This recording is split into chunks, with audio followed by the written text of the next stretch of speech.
need to take care of first.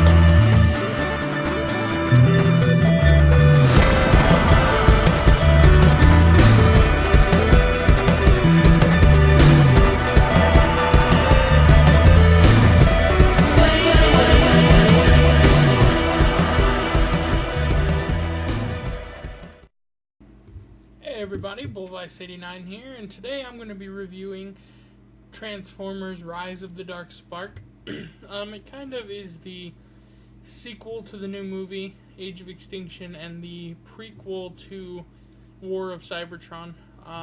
It fits in there, and it's a lot like those games, which is kind of cool. As you can see, the gameplay is kind of like the same. If you've ever played those games, you can pick up multiple weapons around the map. It's a third-person shooter, and you pretty much just take out the Decepticons around the area, and then eventually you switch to the Decepticons and you take out Autobots, just like in the other one. The other one you choose other sides though, and this one it just kind of forces you to switch in between both sides just randomly throughout the story. It kind of tells both sides of the conflict that's going on. Basically the premise of the game is the Dark Spark falls to Earth and the Autobots find it and try to protect it from a bounty hunter that has come to Earth to get it. Transformer fans out there probably know which one I'm talking about. It's pretty fun. I don't think it's quite up to the same caliber as War of Cybertron or Fall of Cybertron. It seems like those were just kind of taken a little more time out to develop those games a little bit better. And this one's kind of like repetitive. You kill the Decepticons and kind of move on to the next area. Kill the Decepticons and move on. It's just kind of over and over, same basic concept. We see them. We are nearly at your position. As you can see, the visuals aren't too bad. The graphics aren't bad at all. And I really don't want to give away any of the story very much, but it's definitely after what takes place in the movie. So if you've seen the movie, this might spoil it. Or if you haven't seen the movie, sorry, it might spoil it a little bit for you. So I won't be giving away any spoilers in this one about the story or anything. But as you can see, when Optimus and Bumblebee jump down, the graphics aren't too bad. Looks like the same ones from the movie, so that's pretty cool. See, it says your objective up at the top. You can switch between your vehicle form and your transformer at any time. You can transform just like in the other games. And all the transformations have two weapons. You either get a missile launcher or a main machine gun. You can lock onto enemies. Driving is kind of lame. It doesn't feel like you're really going too fast, and sometimes I just wish that you were a normal car and not one that a transformer type of car. But there's like a NOS button that makes you go faster, or just an accelerate button, and it's really hard to turn when you're accelerating, so you kind of just want to move slow because of the sharp turns you have to take. But it doesn't seem like it's as smoothed out as it is in the other two Transformer games.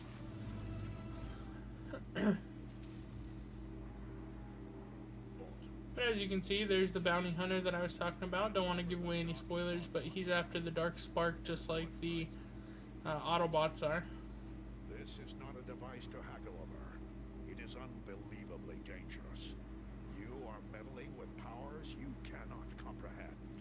Do the right thing, Lockdown, and simply hand it over. How honorable. You truly are a prime. Alas, I see no profit in merely giving you my prize. I decline. And he basically absorbs the Dark Spark, and it gives him all sorts of awesome power, as you can see.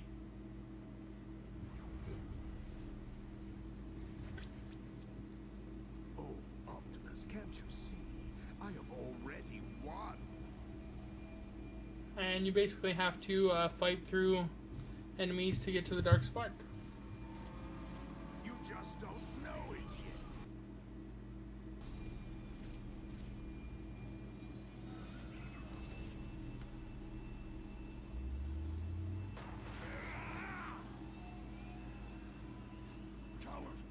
that? I thought this day would never come. What's going on, Optimus?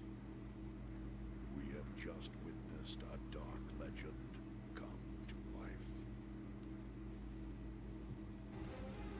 Alright, so here we switch to the Decepticons. They are also looking for the Dark Spark. But I do believe this is back before what just happened on Earth happens. It's kind of in the past. Because I do believe you're on Cybertron again. My conclusion is not yet formed, but all data leads us here. Ah, yes. And it's pretty cool because after As you once while you get to be that Transformer. I don't really remember his name. They all kind of look the same in this. They don't really look distinguishable. I know that the red one is Starscream. But, yeah, you can use your... This guy's pretty good. He has a shotgun already. There are over, like, 20 different weapons that you can pick up for your Transformer. When you level up, there's these things called gearboxes. And they have, like, different characters for online play and things like that inside of them. New weapons for your Transformers and stuff like that. It's pretty cool. Going through each weapon, there's rifles, there's shotguns. Just different things that you can pick up along the way. My favorite thing is transforming, so you'll probably see me transforming quite a bit in these games. Another bad thing is there's no radar, so if, say you're flying around with a Decepticon or something and you lose an enemy, it's kind of hard to re-find him because there's no radar and there's nowhere to tell where he's at. See, and then there's these big guns everywhere, and you can just kind of switch out whenever you feel it's necessary for your game.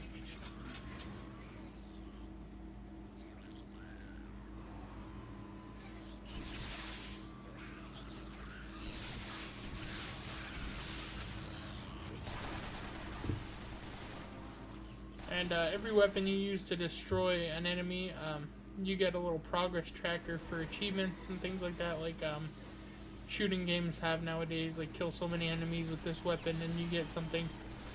So there's a lot to kind of keep you engaged, so you don't get bored so fast. Yeah, see at the top right corner.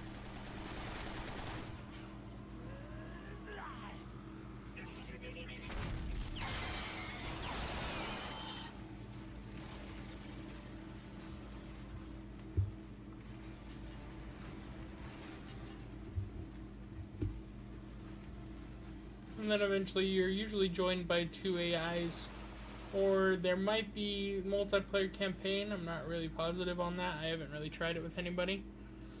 This is the terminal where you can change your loadout for your Transformer.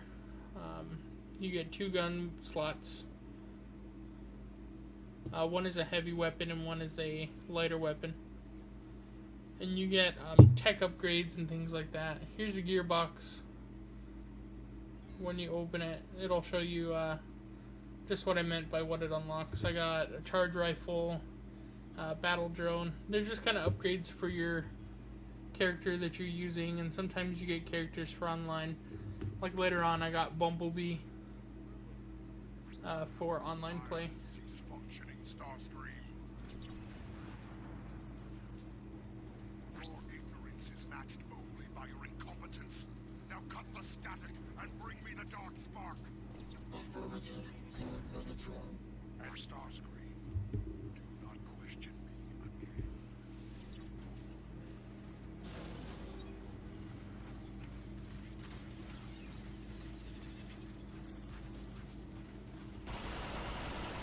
But as you can see, like I was saying, it's a little repetitive. You just kind of fight the enemies, move on, fight the enemies. Sometimes you get harder enemies like that.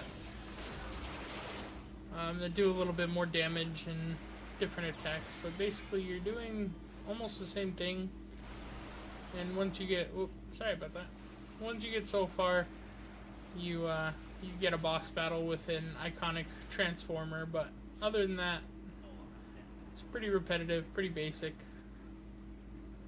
And that's one of the things I started to not like about the game. That's all well and good then, until they swarm and revolt in worthless creatures.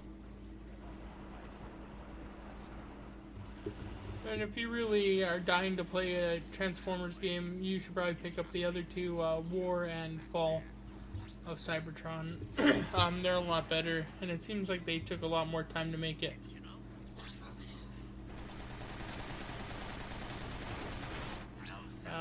I definitely like flying around with the other Transformer. Flying was definitely way cooler than driving.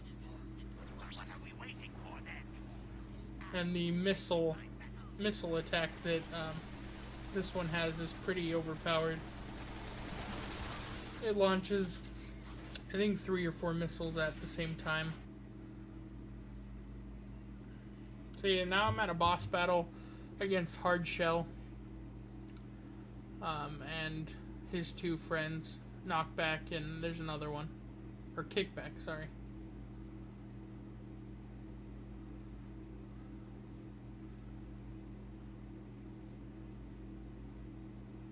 And Sharpshot, that's his name. See, there's no radar, so it kind of took me a while to find Sharpshot. I saw his bullet trails behind me.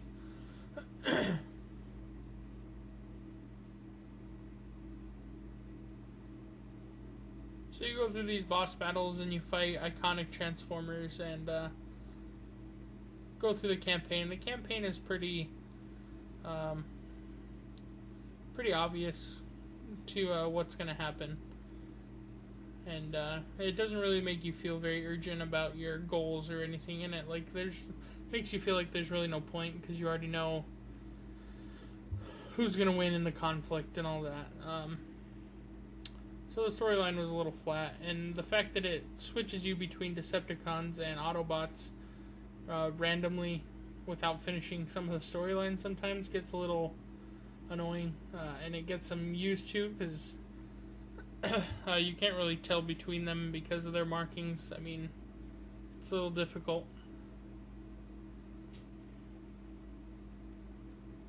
But overall, the story wasn't that great, but the online mode could be definitely fun. It's up to 4 players, you and 3 other people, and you basically play Horde, kind of like in Gears of War. You go through wave and wave of increasingly hard enemies, and there are a bunch of Autobots and things from the show and from the classic games that you can go through and pick and unlock throughout the story.